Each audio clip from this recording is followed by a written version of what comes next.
So we have here a Fitbit Ace. It's a kid's Fitbit Ace.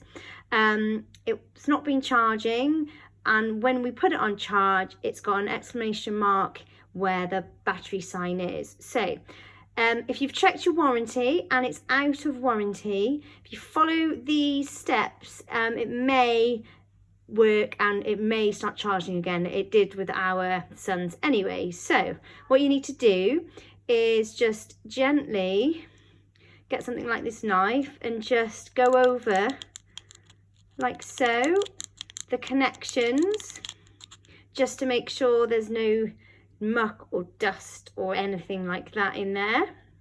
So once you've done that, you then get the charging cable and you do the same. Just gently go over the connections,